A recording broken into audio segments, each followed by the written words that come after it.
much, Chamberlain, and welcome to our Abuja studio. I have with me two gentlemen this morning to discuss the upcoming presidential contest next year.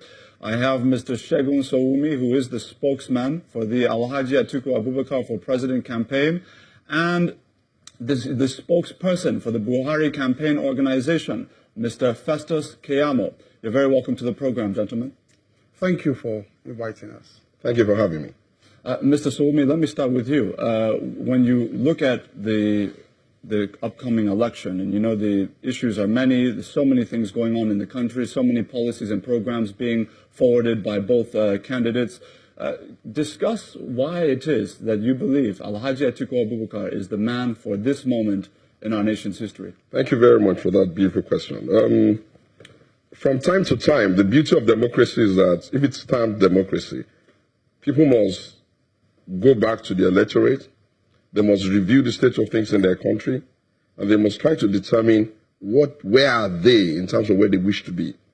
We are of the opinion that right now in Nigeria, not by our own promptings or our own stimulation, that Nigeria has lost more jobs for a population that is young and growing. At the last count, 12 million or thereabouts, sometimes 13 you hear. And therefore, you need someone that can really create jobs because we have a young population. The implication of having a young population is that you can really double your population in a very short time. And if you are not taking job creation very seriously, you could implode your country just on the weight of number of people. So you need someone who can create job. ATIKU can create job. You need to look at the country and ask yourself, why is it that we're not growing at the rate that we need to be growing in terms of economic development? At best, after being in recession for a long time, we're just about 1% or thereabout growth now. And the population is growing at about 3%. So it means that we have a negative growth. The indicators from the CBN, from the World Bank, is that we could slide back into recession if we're not careful.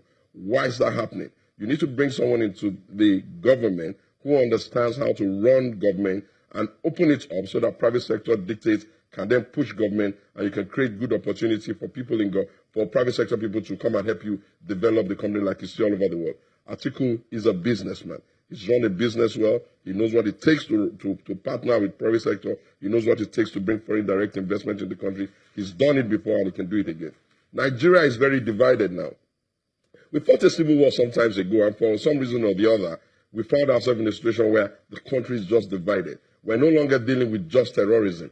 We're dealing with animal and farmers and herdsmen. We're dealing with kidnapping. We're dealing with a whole lot of issues that have seemed to divide us, both around ethnic lines, around religious lines, and all of the lines that you can possibly imagine. You need someone who has significant buy-in from all of the sections of the country, who can pull us back together again, a Democrat who listens and takes consensus, who considers restructuring or the conversation around restructuring important enough to hold. Nigeria has major security challenges. These security challenges have been, a lot of people have tried to solve them, but somehow we've not been able to. We have the opinion that one of the reasons why we're not able to solve the GDP, the security problem in the country, is because we have not been able to find someone to manage our cross-border issues. We have about 4,000 kilometers of border. You need to find someone who can, ATIKU can do that. So we believe that ATIKU can get Nigeria working again. He can put food on the people's table. He can get the economy working again. We cannot be the most miserably poor people in the world and be happy with that. We need someone who's going to bring business-like discipline into the running of government. And that's why we're saying, let's get Nigeria working again. Let's put ATIKU in charge. Before we get deeper into the issues, policies, and programs being put forward, I want to ask Mr. Keyamo now the same question. Why is it that President Muhammadu Buhari, as an incumbent, is the man for the moment in this country? Well, you know, one of the best things that has happened to us as a party and to President Buhari is the emergence of ATIKU Abubakar as the presidential candidate of the PDP. And why is this so? It is so because ATIKU Abubakar cannot run on promises. And that is the picture my friend has tried to create here. That he's coming with loads of promises. He has been a businessman. He has created jobs and all of that. And they want to ride on the emotions of the people because of the unfortunate slump in the economy due to slump in oil prices that happened in the last 3 years, from which we are pulling out of now. And they want to ride on these emotions to ride to power. But then they have reached a dead end. Because ATIKU Abubakar has a record in public office and in creation of jobs. So I want everybody to get it clear this morning that ATIKU Abubakar cannot run on promises and on this whole thing about running a private business. He's not Donald Trump that came all the way from private business straight to the presidency of America. He has been vice president. He claimed those records because he keeps saying when we were in power, So if he wants to take the credit of that period, he also has to take the liability of that period. So everybody should steer ATIKU Abubakar away and his team. They should steer them away from all those nebulous private jobs, private business kind of thing. They should steer them away. He cannot run on those records. The books are not open to Nigeria. Nigerians don't know what is happening in those companies. Some are folded up. We want to run on his public record. How did ATIKU Abubakar create jobs when he was vice president? What we saw was a colossal failure in terms of management of public institutions. Under him, under the privatization program, NITEL became a disaster. I'll give you an example of one of the things he did when he was in power. That is the record we're running on. It's not about one university somewhere. We're going to come to all that. And one eatery has opened and all those. Now, we are going to come to that. Let me tell you one of the disasters that happened under him. Very quickly, please. As job creation. NITEL, at that time, government put up NITEL for sale under the privatization program. They invited a company called ILL, International London Limited, to come and buy NITEL. And they promised they were going to bring a lot of inflows into the country when they purchased NITEL. They were going to bring funds from outside the country. What happened? It was only 10% funds they could muster.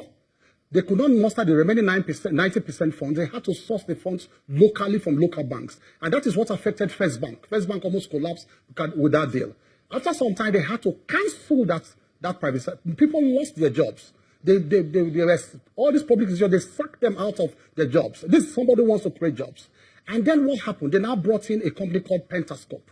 They said Pentascope come and manage NITEL and make it profitable. After nearly 2 years, Pentascope left a liability of 19 billion for NITEL. They had to sack Pentascope and threw them out of the country. They brought BP. They said, okay, BP should manage NITEL. BP also left the NITEL in ruins. Before finally Obasanjo and his cronies and company, they used this, what's it called, Transcorp, to finally shred NITEL to pieces and all the assets of NITEL were sold. That is just one example. The time will not allow us to see the disaster of an ATIKU presidency we are going to see. And Mr. Keyamo, in fairness to the administration of former President Olusegun Obasanjo and Vice President ATIKU Abubakar, one of the major successes of that administration was in the telecoms industry. We saw that industry completely liberalized. We know what impact that has had on the nation's economy since then. So can you really just kind of point to the bad without, reflecting the good that was done, particularly in that sector? One of the greatest lies we have been told since when they said Mongo Park discovered River Niger. That's one of the biggest lies. One of the other lies we have been told, the biggest lies is that they liberalized. There was some kind of revolution in the telecoms industry. GSM was sweeping around the world. In fact, Benin Republic got it before us. A poorer country. GSM was sweeping all over the world. So there was no wizardry about GSM at that time. It was something that had come to stay across the world, and everybody was. In fact, Abacha started the process. And before they came and completed the process of GSM. And then you can see that all the nonsense that was happening in the GSM, in the telecoms industry. Imagine taking capitals out of the country and all of that. It has been happening since then. It is only under President Buhari now that we now know that a lot has been happening under the telecom. Look at the fines we've been seeing of late. So it has been regulated very well. They should have known by that time that there were all kinds of practices happening within the telecom industry. So I want to go. I need to. After some time, if he talks, I need to come into our own job creation because I've criticized the past. Yes, that's exactly. That was my point. My initial question was about why it is that President Buhari is the man of the moment. You haven't answered that yet. Yes. Very quickly, please, because he has to respond. Now, look at all the deliberate efforts by the Buhari regime to create jobs, despite the mess they met on the ground, despite recession. Now, have you seen the social investment programs? What they have done is that they have instituted various programs to try to bridge the gap Of course, the number of population we are bringing out, the workforce we are bringing out, is not as commensurate as the kind of jobs we are creating. I didn't start yesterday. It started long ago during that time. The Empower scheme is one very important scheme where even graduates are trained in little skills here and there for them to know how to empower, to create, to open small businesses and empower themselves. There are other aspects of the Empower program that empowers traders, empowers farmers, empowers small-time people. Mr. Campbell, you've had your chance. I really want to get the response of Mr. Showunmi. There's a lot to respond to. Please go ahead. Well, I'm not exactly surprised that when you asked them to say what they wanted to do for Nigeria going forward, they had absolutely nothing to say. I'll just go back to the 1999 Obasanjo Abubakar time so that we can have an idea of where the country was and what they did. In 1999, the country had just come out of a very difficult pro-democracy agitation, almost a fire state situation. The Nigerian economy was depressed. Everybody knows that. What did ATIKU and Obasanjo do immediately? The first is that they tried to reflate the economy. And that was when you started having increases in salaries for teachers and you could buy cars and all of that, and we grew the economy. The second was that they started to introduce policies that could endure. One of them was the privatization policy, which basically was to say to Nigeria that, look, you cannot have assets that are not performing, that are a drain on the economy, that can't pay their own salary. You need to get Nigerians and foreigners, whoever has an interest in the economy, to take these industries and run them. That's the reason why you have all the Owandos of this world. That's the reason why you have Globacom. That's the reason why you have NITA. And all of that were wonderful success stories they cannot see and they cannot really appreciate. The other thing was that the Atiku Abubakar compensation came with an idea that it's time for us to figure out how to get the small and medium scale industry to work. We created the banks that were giving them loan. We created a lot of facility. We created a framework that has produced a lot of small businesses running the economy. You know what I think we did? We figured out that Nigeria was doing procurement at a price that was higher than everybody else in the world. We didn't start jumping around like cowboys, insisting on shaming the whole country. No, we did the Procurement Act to ensure that the price at which we buy things across board was consistent with what the budget was doing. Do you know what other thing we did? We found out that Nigeria could not even get certified. That meant that we couldn't write a letter of credit and allow other countries to respect it. You needed to bring the actual physical card to solve that problem. Rather than start saying all Nigerians are corrupt, the military is corrupt, the country is corrupt, even the unborn generation are corrupt, we created EFCC, we created ICPC, we created institutions that can solve the problem. Did we solve every problem we had intended to solve, or was the privatization idea a capsule that would make every company successful and every BAP? Obviously, that's not how it's envisaged anywhere in the world. But in the flip side of it, we could have stayed with only NITA, so that by now people will queue before their friends' houses just to take calls all over the world.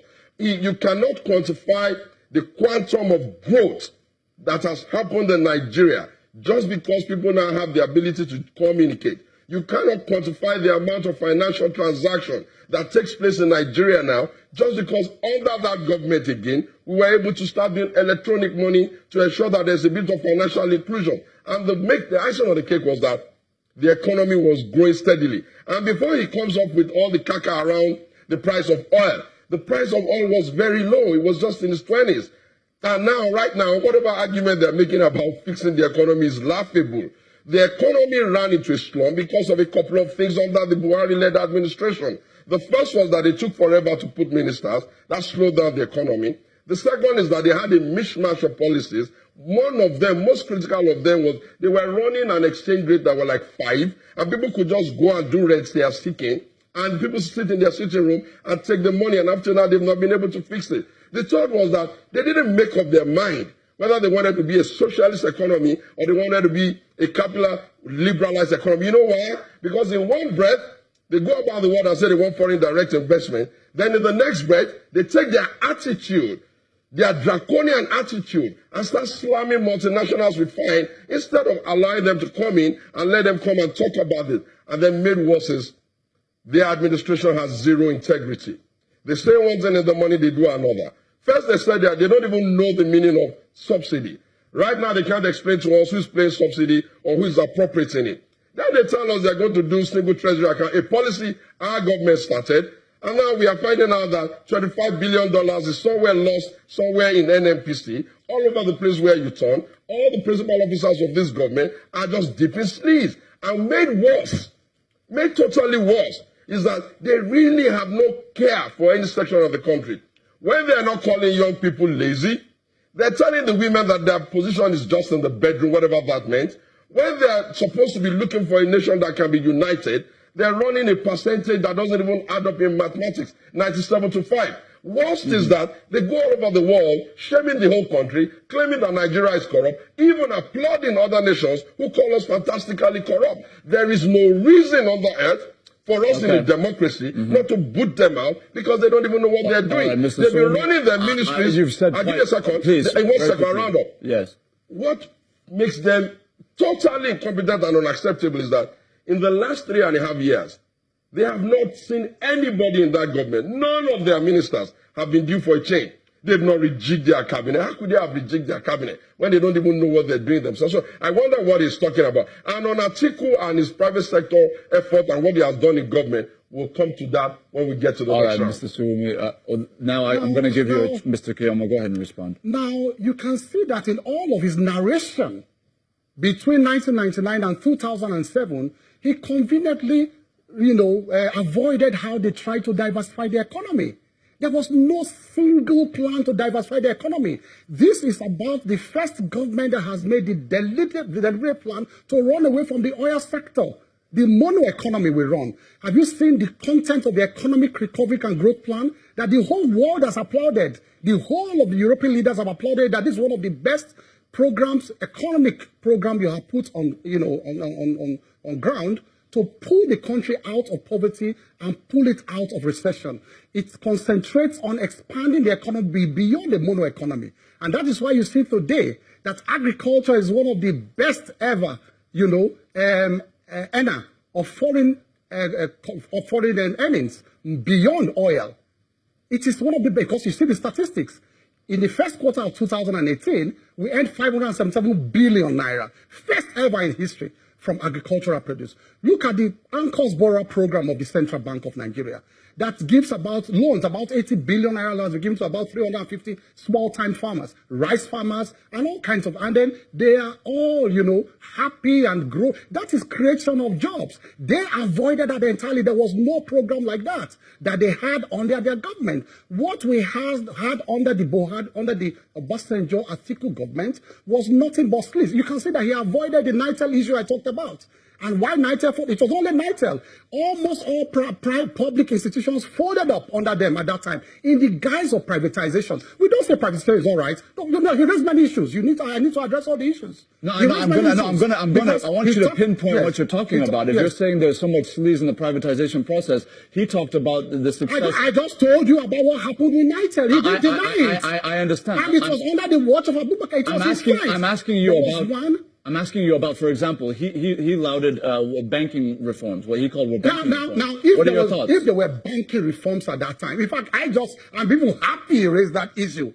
What then was Sanusi, reforming? When Sanusi came on board after they left, when Yar'Adua came, what was Sanusi reforming? Because it was under their so-called banking reform that most of the banks almost collapsed with. Inside that dealing, the regulators were extremely corrupt, because they were overlooking the regulators. I want to ask everybody, because everybody followed what happened under Sanusi. Sanusi was brought in by Yar'Adua to reform the rotten banking sector. In other words, what happened between 1999 and 2007 was one of the worst periods in banking in this history in the country. You can see that investors lost their money, people died out of frustration, people died out of hunger, people who put their money in banks lost their money because there were a lot of sleaze in that government. And the simple question I ask is that, what was Sanusi reforming if the banks were okay?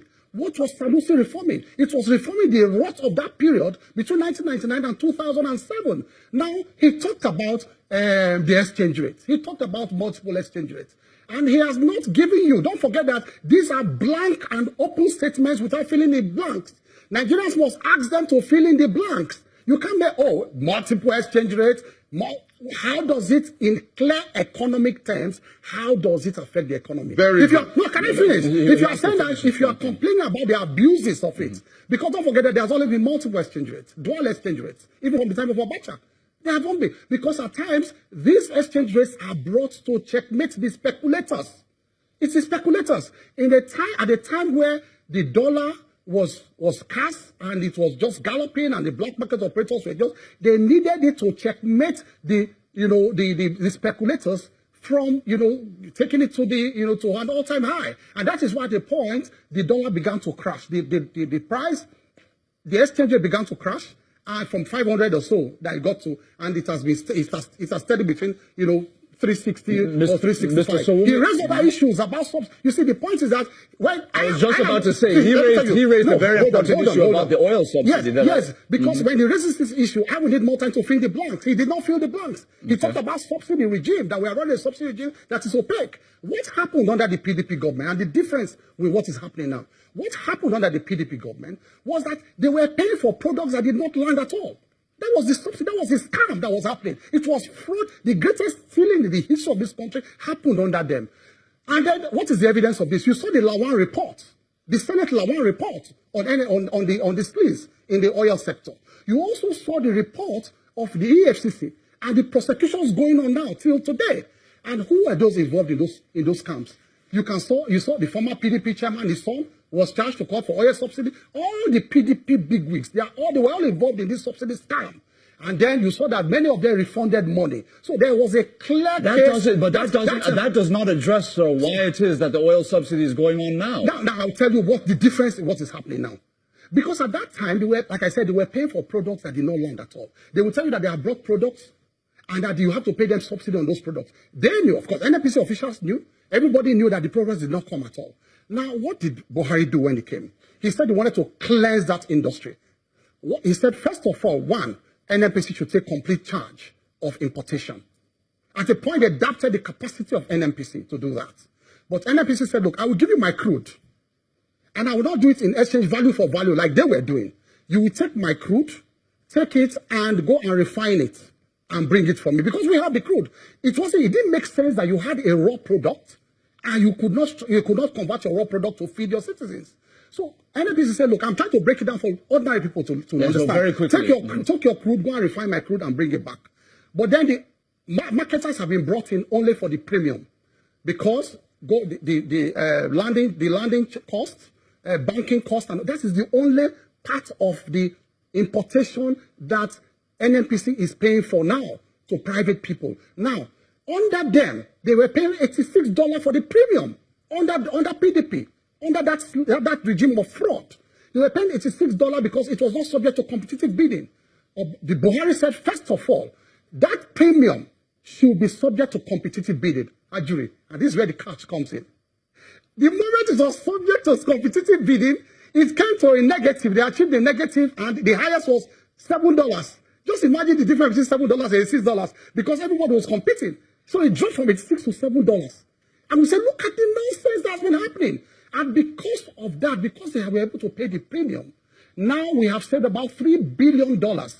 Between 2015 and now, about $3 billion have been saved. I want you to go and ask all the normal oil companies, getting involved in this. They will tell you. So it won't look like we are just, the companies are available to all Nigerians. Go and ask the marketers. They will tell you what is happening now and how well the industry is run now. But that differential, I'll explain to you. That differential they are paying, that they are calling subsidy in another form. Let me tell you how that transparent. It comes at cost of NNPC, cost of operations. You're going to conclude. We have limited time. We're going on break. We're going on break. Okay. But when we come back from the break, you'll conclude your thoughts very briefly. Okay. And then Mr. Showunmi will certainly respond. Our viewers are interested to know both sides here. All right. Thank you very much for watching. We hope that you will continue. Take a short break. We'll be back in a moment. Coming to you live from our Abuja studio. I certainly don't want to waste any time on reintroductions. Let's get straight back to it. Mr. Kiyamo, you are concluding your thoughts, please. Yes, and just before that, because I need to remind Nigerians about the GDP growth we talked about before the oil sector thing. You see, of the 11 countries that went into recession around the world, Nigeria has exceeded All of them in terms of GDP growth. None of them has crossed 1.5, 1.4%. None of them. Nigeria is doing close to 2% GDP growth right now. So let us get that one clear. You're talking about the oil subsidies. Forbes Africa has rated Nigeria as the best performing economy in Africa. You know, the results came out 2-3 weeks ago. We're the best performing, economy in Africa. Now, for the oil sector, I just want to conclude that. So that differential, at the point where there was a subsidy, where there was an increase in fuel price, it was because when there was a slump in oil price to about $28 to $30, that was when they fixed it at 145 naira. In other words, the government wanted to eliminate subsidy at that time. Now, it was because the price of oil now went up, crude went up. As the price of crude went up, the price of production went up, and the byproduct also went up to its normal. So at the point, it was $28 to $30, and we fixed it at 145, 144, 155, the fuel price. It was okay at that time. There was no subsidy. The delta occurred, the difference occurred when crude rose beyond $43 per barrel. It was because that was the benchmark. As it rose beyond 43, the delta subsidy started. The subsidy started. Not subsidy. I'll tell you what happened. The delta started. Not subsidy. The delta started. We started to pull away from the 145. So the landing cost, as it today, came to 203, 205 naira, and we're still paying. We are still selling for 145. Because the president said you cannot suffer the masses. Now, how do they cover it? Not subsidy. Unlike what happened before. Now, the Petroleum Act and the NNPC Act allows the NNPC to make refunds to the federation account, less their net cost. In other words, where they can spend money and return the balance to the federation account by law. Now, when FEC and they all sit down at the end of the month, and NEC, National Economic Council, involving PDP governors, the books are open to them to say, this is the difference we paid for premium. I told you we're not paying private people this time. But this is the question. This is the question Nigerians. This is the question Nigerians are going to have. Why is it, even with your explanation that the separation began at $43 a barrel and we're at 85 now? Yes. Why is it, other than this explanation you've given, that the president doesn't want to put suffering on the masses, why is it that process is so opaque? Why can't it be opened up? Why can't it be made budgetary, for example? No, but it is now in the 2019 budget. Thank you, you have said it. That's why the fact that it is backed by law. I said, go and look at the NNPC Act, go and look at the Petroleum Act. It allows the NNPC to run their costs and then pay the balance to the federation accounts. It is by law. But the fact, you know what Buhari has done? Apart from the fact that the Auditor General audited that spending of NNPC, it is not cash. Don't forget, it is not cash. It is just. What do you mean it's been put in the budget? What has been put in the budget? It is that premium. That money they will pay for landing costs and all of that.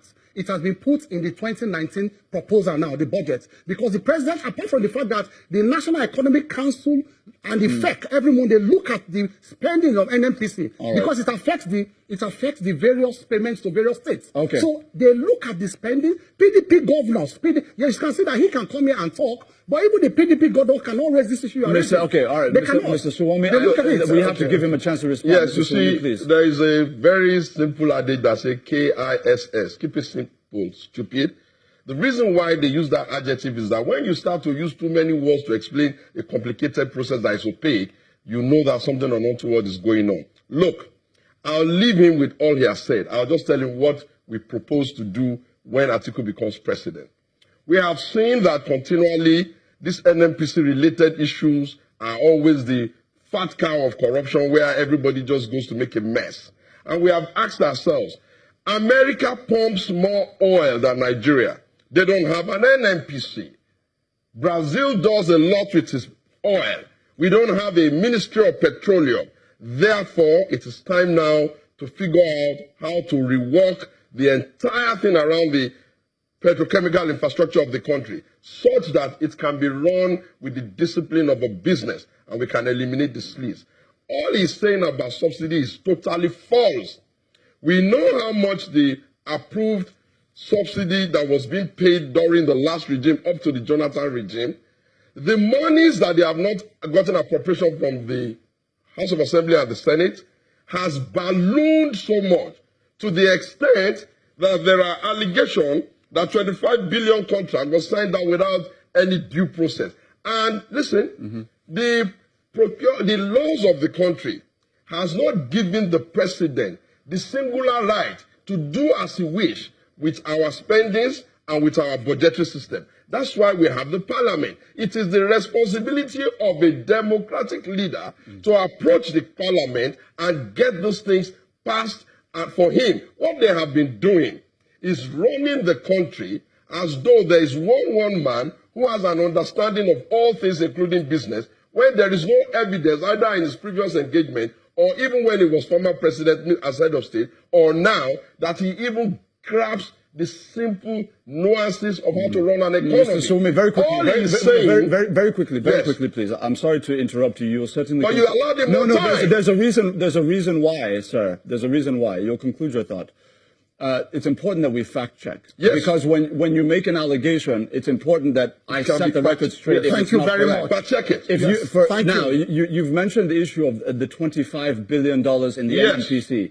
That claim has since been disproven with evidence. That Absolutely. indeed what actually transpired there was that a contract award, a joint venture deal for $25 billion with an outside company that would essentially stipulate that that company would bring the 100% of the funding, which is the $25 billion in question, to do a project, that contract was not given to the NNPC board chaired by Dr. Ibe Kachiku, but rather it was sent to the Minister of Petroleum, who is the president, rather. And it turned out that that was actually a legal process. So there was no. So I have to correct. I have to correct. You can have. Listen, no, sir. I hear you. I hear you. No, I'm sorry. You did not allow me to finish. Finish. So the issue is there's no issue of missing cash.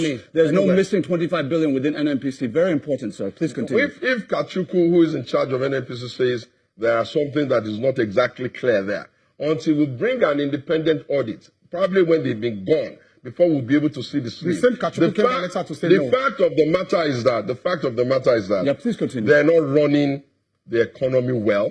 If they were, poverty will not be at this level. We didn't say Nigeria is now the most miserable poor country on earth, superseding India, who has a bigger population. We didn't say that. That's Bretton Woods. They can't choose one analogy to accept and refuse to accept one benchmark. We didn't say Nigeria has even done worse in terms of transparent international rating on corruption. We didn't say that. That's available there. We didn't say Nigeria is now on the lowest run of the ladder among countries that are likely to improve because of mismanagement and crisis and potential implosion. We didn't say that. We didn't say Nigeria is likely to return to a recession if they're not careful. That was World Bank. CBN has, I'll say for it, look, we have spent enough time on whatever it is they are saying they're doing. If they were doing right by the Nigerian people will feel it where they are. They talk about the price of oil and all of that, as though there is a law that says you cannot reduce the price Nigerians are paying for petrol if you find out that you are able to get the product cheaper. They are incapable of doing that. They have no interest in ensuring that they can ameliorate the suffering of the people. During our regime, more than on 3 occasions, we reversed the price of oil downwards. They've never done that. During our regime, we increased salaries to match up with the inflation growth of the country so that people can have a living with. They have not done that. Look, we are not going to keep insisting that we're going to be looking at the back of the mirror for us to drive forward. Whatever it is they want us to talk about in corruption, I have a full I'm so happy. I'm actually very happy. I'm happy, sir, that you mentioned that because thank you very much. where we're going to go now. Because you must allow me to respond. You can't keep responding to the sentence you PDP raised. has a business. One moment, That please. PDP is not Gentlemen. their own business. Gentlemen. That there's a poverty capital where the poverty capital It's there, it's available. No one can see it. All right, let's get some order here. Okay. First, let's look at the issues one by one. Correct, Instead correct. of allegations Correct, everywhere. correct. Let's look at the issue of corruption. And Okay. No, don't divert me from what he said about PNB. No, listen. You see, it is important for... Conclude quickly then, please. No. I have to add... Because you see, he's not filling the blanks. I am feeling the See, You are not letting me. I'm coming. Listen now. Listen, It takes like 4 minutes to make a point and you Mr. stop after Kayamo, 1 Mr. minute. Kayamo, we have to have order in this conversation. yes, so let me Please. respond. Very quickly. Yes, Let me but respond. take a short Go ahead. time to I respond. want you to... Don't set agenda for me. Don't set my agenda. Now, listen. I want Nigerians to understand that the very outrageous thing that Mr. Showunmi just told Nigerians now He's laughing at Mr. President that all his life, nobody knew him to run anything successfully. He's making honesty in public office a matter of derision. I want to know the mentality of those coming into government now. The code of conduct for public officers says that the only thing you can do as a public officer is to run farming, is to do farming, which is what he has been doing, which is the cows he keeps and the farms he runs.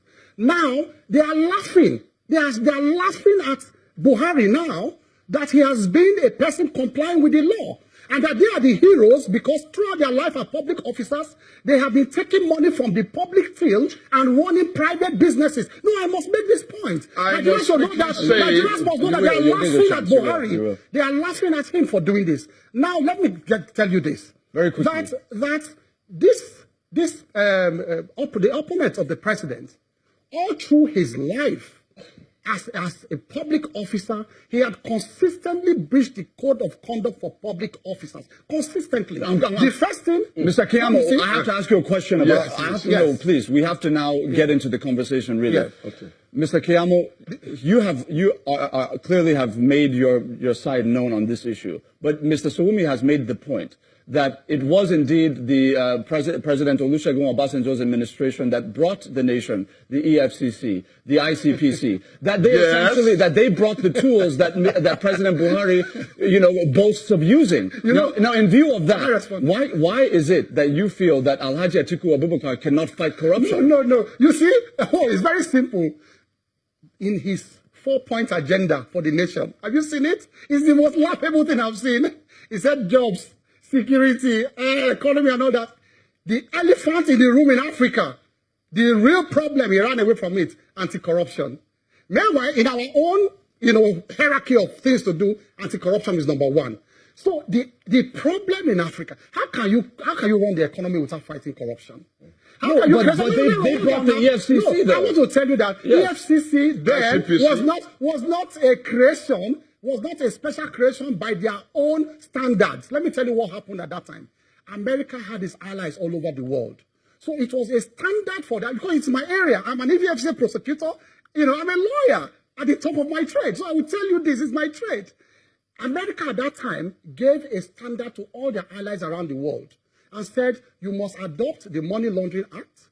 You must adopt all the other anti-corruption laws, and you must establish an anti-corruption agency for us to be able to do business with you and even give you aid at all. So if you look at the Money Laundering Act today we have, it's the same template you have in Ghana, in Kenya, in South Africa. It's the same all over the world. It is America. That act was not... You're not answering, Mr. Keyamo, you're not answering the question about... It was America that imposed it. No, but you're not answering the question about whether or not Alhaji Atiku Abubakar can use these institutions which they brought to fight corruption. No, how can he? When in fact, at that time, when they brought EFCC, he was the most investigated, the most lampooned public officer in the entire African nation. There was an investigation in America, the subcommittee on the Senate subcommittee in the US, that indicted him for bringing $40 million slush funds into America.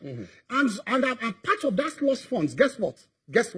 It's $14 million out of that slush funds was paid to the American university in America for consultancy services. That is what they used to. They said their business wizardry. That's what they used to fund the university now in Adamawa State. 14 million. And this is not, read the congressional report. It is there on the net. People should Google this as I'm talking about. Talking now. After that time, the bribes that they gave. Round up. Yes. The bribe, a part of those funds were $2 million bribe that they paid into those accounts. It was 30 accounts that were opened through the name of his wife. And the wife in the hearing, don't forget that they have tried to distance themselves. The husband has tried to distance himself from the wife. That it was the wife and not the husband. But the wife herself, during congressional hearings, said, I don't know about this fund. It was my husband. It was for my husband. So it is there on record. This was part of the report. So in your view, is there sufficient evidence? Yes, because you Google as I'm talking now. I'm telling people to Google in their homes now. It's what they call fact check. This person say, they just say all kinds of things. They don't fill in. I'm filling in the blanks for you. I am telling people to Google as we speak. Siemens, who gave the bribe of $2 million, they pleaded guilty in America.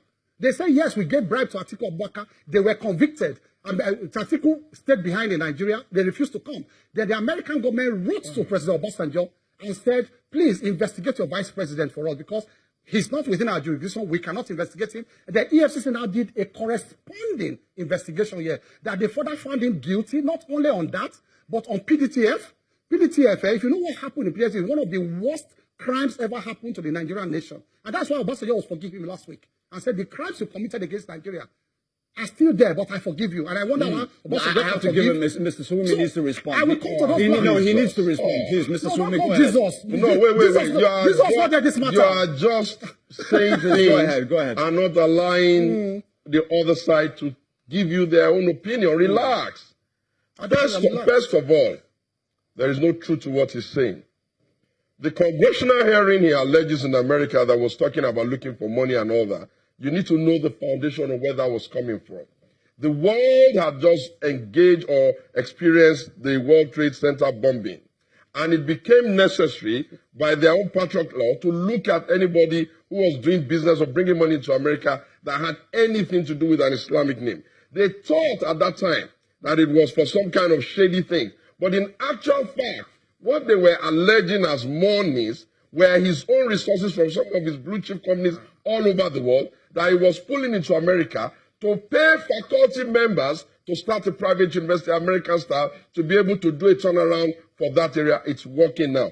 If there was any evidence of any wrongdoing, look, ATIKU has been out of power for close to 12 years now. Not on one occasion has anybody ever asked him to be charged to court. Not on one occasion has America ever asked him to come and answer queries. Not on one occasion has any America ever asked him that should be indicted. It is unfortunate that the petty blackmail that our opponent like to go into every time ATIKU is against them. But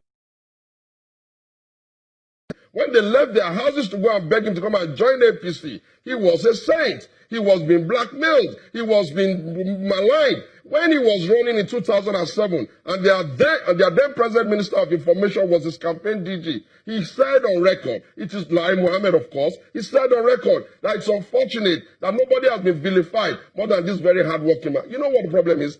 The problem is that those who live in poverty, who celebrate poverty, who desire that all people should die of poverty, actually believe that people cannot earn a decent living from ingenuity. Between 1985 to 2015 was 30 years. If the present president has a desire to do anything at all, be it academic, be it business, 30 good years was more than enough. It is unacceptable for you to say, for my friend to say that he knows how they brought EFCC. Let me tell you how we got EFCC. You don't know. We got EFCC the same way we got debt forgiveness. The EFCC issue was our banks couldn't write letter of credit that would be respected. His Excellency, the Vice President, had gone on a trip to Brazil, and he had inquired from them, how did you guys manage this? And they gave him an idea, which he came home and distilled with brilliant people, bringing best hands together to create it.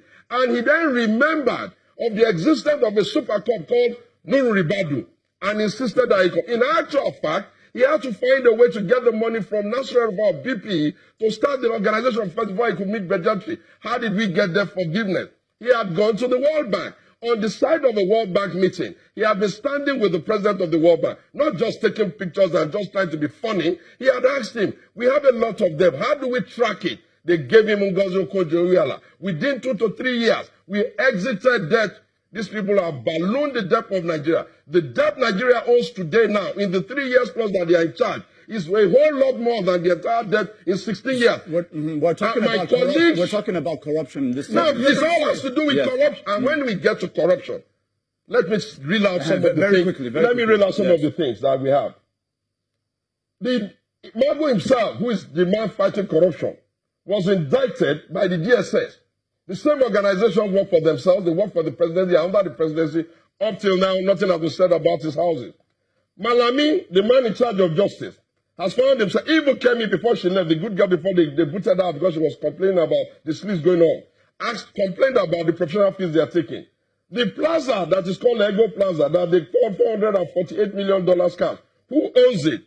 The 49 million cash they found in Kaduna, who owns it? The plan to 500 million allegation of bribe for the chief of staff, who owns it? I'm really now, listen, I'm reeling out the bits that we have. You cannot be able to give them the specific they demand until they carry themselves out of the place and some other persons audits them. It is the way governments are run. They are going to be busy now. They're going to be busy now. Look at what we have about that bazaar.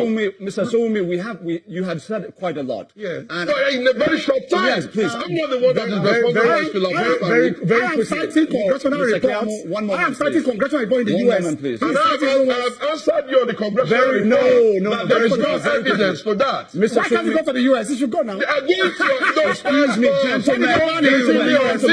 People don't go to other people's country without being invited Mr. on Showunmi, different please, visas. let's have order. Let's have order, please. Yes, Please. yes. We're on national television. Let's Yes, have order. yes. All right. Now, look. I need to talk about that. No, I'm coming. Yes. Mr. Showunmi, very quickly. Yes. You have said on the allegation that Mr. Keyamo leveled concerning the U.S. Senate committees, it's not a hearing, it was actually an investigative report. Correct. You have essentially said that this is as a result of a sweeping 9/11 kind of a sifting process. Yes. But I need to say, sir, the fact of the matter is that was a joint investigation by the United States Securities and what was Exchanges the Commission balance? and the FBI Yes. into corruption that had nothing to do even with Alhaji ATIKU Abubakar, but it had to do with international organizations, U.S.-based international organizations, Which of them? doing corrupt. Halliburton and Siemens. I'll tell you about the Halliburton. I'll tell you about the One moment, please. I have to clarify These are this. strong These are issues. facts. Yeah, let me now Now respond. they're investigating these companies for international corrupt practice. In the process of that investigation, they uncovered the link, the bribe that was paid, $2 million, to the wife of the former vice president. So it's very, very clear. It's very important that we do not mix issues, and Yes. we're very clear about what we're saying. Yeah, Go ahead. I need to now give me time to respond to each of them. We started with the I-Gate. The I-Gate is the one that has to do with Jefferson. Jefferson told his friends and he was trying to do some kind of their own advance fees for take $100,000 from somebody underneath the pretense that he knows the vice president of Nigeria. When they did their investigation, they found all the money either stuck in his fridge or in some places. Nothing to do with us. The only money they could is $800,000 to bribe in Nigeria. Please, can I? Gentlemen, That's the only money please, they couldn't one find. moment, Let me please. finish. You will land, please, one moment. Okay. The issue of I-Gate, because it has not been explained, we're Yes. just throwing allegations. Yes. What the FBI wiretap Yes. heard Jefferson. U.S. Representative William Jefferson Yes. say that he needs $500,000 from a Thank businessman you. That's what to I'm pay saying. Vice Thank President you. Atiku Yeah, and when the Abubakar. investigation was completed, Yes. did you find any trace or evidence? Did you not read the report that said that when they found the evidence, they found out that all of the money was with Jefferson and the remaining was found in his fridge? No. Yes, Atiku Abubakar was not paid money. Yeah, But that's number yes, one. that he was On not the paid. Siemens one. But he was paid for Siemens. $2 million. The wife was paid. No, hold on a minute. On the Siemens one international organization company called Siemens, when they're writing to put money and take money out of their own system, that they were going to pay some people and do some slush run. At the end of the day, at the congressional hearing, they could only say maybe something. One officer said something about a wristwatch, and another one said they gave the wife of the president $2 million. Look, the fact of the matter is that at the point of that congressional hearing, did the wife of Atiku Abubakar say that she collected $2 million on behalf It of entered her her account. Did you say he collected it on behalf of her She husband? said she does not. It is in the same way. all right. It is in the same way the wife of the present president, Aisha Buhari, is locking up her ADC for allegations Oh, of you lost can see. money. This is the way it's going now. Yes, that's This is the way it's going. All right. Because you're trying to make it All seem right. that there are some criminals in your camp, and you're trying to shame everybody. Mr. Keyamo, go ahead and respond quickly before we close. Let me talk about debt forgiveness. Go. Let Nigerians not go away with the impression that there was some kind of wizardry in. He's just interrupting. Some kind of wizardry in negotiating debt forgiveness is a lie. The G8 at that time took a policy to forgive debts in Africa. There was no wizardry on the part of Nigeria. 18 countries benefited. Everybody should Google G8 debt forgiveness 2004, 2000. I always tell people, no. You see this. I always tell people to fact check. He doesn't. I always refer people. Please Google now in your homes 2004, 2005. Debt forgiveness G8. How many countries benefited? 18 countries in Africa. There was no wizardry on our part. There was. And let me tell you this. It's also in an indictment on that government. You know why they did so? They said they were going to forgive debts so as to free us from debt services so that we can build critical infrastructure. The Obasanjo ATIKU did not build one critical, no rail. They were already damaging. Gentlemen, that's a rail line. I'm sorry. There was no way the international community was going to give forgiveness only to Nigeria. The whole idea of debt forgiveness started with our government, and they gave other countries the right. They were not going to forgive just Nigeria and not forgive us. All right, that's enough. This is like, please, this is unruly. All right, that's enough. Unfortunately, the gentlemen are not going to allow me to close. So very quickly, I have been speaking with Mr. Segun Showunmi and Mr. Festus Keyamo. At this juncture, we close. Please stay with us.